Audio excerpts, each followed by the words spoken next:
Chapter 114. The Gilder. Penetrating further and further into the heart of the Japanese cruising ground, the Pequod was soon all astir in the fishery. Often in mild pleasant weather for 12, 15, 18 and 20 hours on this stretch.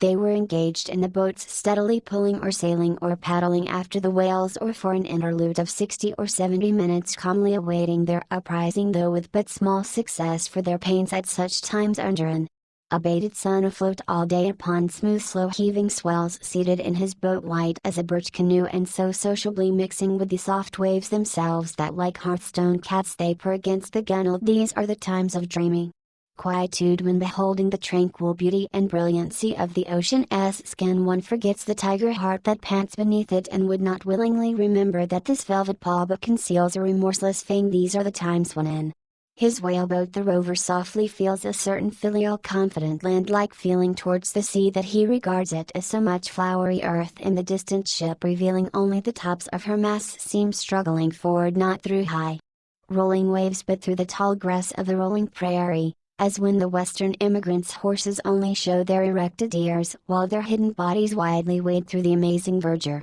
The long-drawn virgin vales, the mild blue hillsides, as over these there stills the hush, the hum, you almost swear that play-weary children lie sleeping in these solitudes, in some glad May time, when the flowers of the woods are plucked.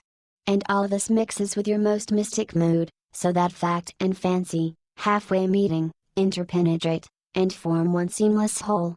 Nor did such soothing scenes, however temporary, fail of at least as temporary an effect on Ahab.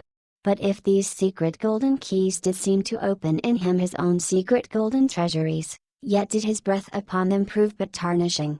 Oh, grassy glades! Oh, ever vernal endless landscapes in the soul, and ye though long parched by the dead drought of the earthy life, and ye men yet may roll like young horses in new morning clover, and for some few fleeting moments feel the cruel dew of the life immortal on them. Would to God these blessed calms would last! But the mingling threads of life are woven by warp and woof, calms crossed by storms, a storm for every calm.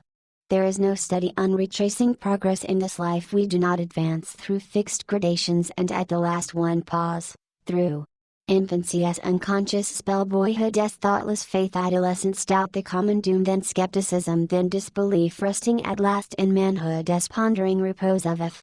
But once gone through, we trace the round again, and are infants, boys, and men, and ifs eternally. Where lies the final harbor, whence we unmoor no more? In what rapt ether sails the world, of which the weariest will never weary? Where is the foundling's father hidden? Our souls are like those orphans whose unwedded mothers die in bearing them. The secret of our paternity lies in their grave, and we must there to learn it. And that same day too, gazing far down from his boat's side into that same golden sea, Starbuck lowly murmured, "Loveliness unfathomable as ever lover saw in his young bride's eye. Tell me not of thy teeth-tiered sharks and thy kidnapping cannibal ways. Let faith oust fact, let fancy oust memory. I look deep down and do believe." And Stubb, fish-like, with sparkling scales, leapt up in that same golden light. I am Stubb, and Stubb has his history, but here Stubb takes oaths that he has always been jolly.